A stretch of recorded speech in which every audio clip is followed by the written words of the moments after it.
On October 5, 6 members of the Golos Voice movement that monitors elections and defends voters' rights were searched in different regions of Russia. These people allegedly helped run the Telegram channel Emigrant's Diary to a resident of Ivanovo, Mikhail Gusev. He was charged with a case for discrediting the Russian army. In addition, the police came to search the Moscow office of the movement. Voice believes that the criminal case against Gusev was used as a pretext to put pressure on the participants of the movement. Gusev is not an authorized participant in the movement, is not a founder, is not included in its management bodies, which is important. He is not a voice functionary and has not received any reward from us. The authorities do not like our activities, and we associate what is happening with the preparations for the presidential elections as the crowning achievement of special operation and transit. Vitaly Averin, member of the Council of the Movement Voice, on Telegram. In Kazan, the court sent an 11th-grader under house arrest, suspecting her of trying to set fire to the military registration and enlistment office. The girl was taken to court in handcuffs. Prior to that, she spent 2 days in a temporary detention facility, and in Vladivostok a man chained himself to a fence on the road and chanted an anti-war slogan through a loudspeaker.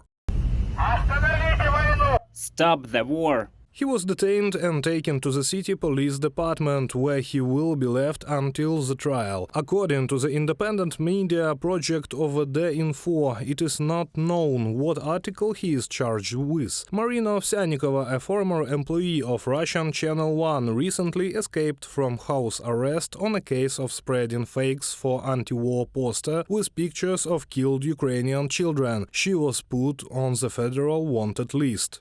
Measure of restraint. The judge did not impose an arrest, and an hour before the meeting, the defendant appeared on Facebook, where she wrote that she was not guilty. I consider myself completely innocent, and since our state refuses to comply with its own laws starting from September 30th, 2022, I refuse to comply with the measure of restraint in the form of house arrest and release myself from it. Marina Ovsyannikova, former Channel 1 editor, on Facebook. Later, Reuters agency published a video from the journalist's Telegram channel marked Unknown Place, where she addresses her persecutors. Dear employees of the Federal Penitentiary Service, put such a bracelet on Putin. It is him and not me who should be isolated from society and tried for the genocide of the people of Ukraine and for his mass extermination of the male population of Russia. In St. Petersburg, the police raided the house of 2 female activists, Evgenia Kazantseva and Valeria Kovalishina. They are accused of telephone terrorism. Kovalishina was detained after the search and placed in a temporary detention center. The day before, an activist at a rally urged people not to be afraid of the regime.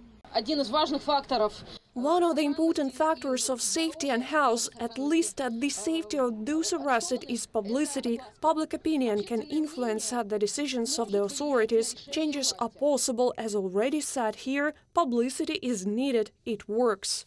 A recently released OSCE report notes that over the past 10 years, Russia has created an atmosphere of fear and intimidation through the use of criminal law and violence against activists. The repressions have particularly intensified and reached its peak after Russia's military invasion of Ukraine. As a specific example, the report mentions the law on criminal liability for fakes about the armed forces of the Russian Federation. According to the independent media project of the.info, almost 250 Russians have been persecuted under criminal charges for their anti-war position since the beginning of Russia's aggression in Ukraine. Reported by Serhiy Kulyas, Natalia Belokudrya, UATV News.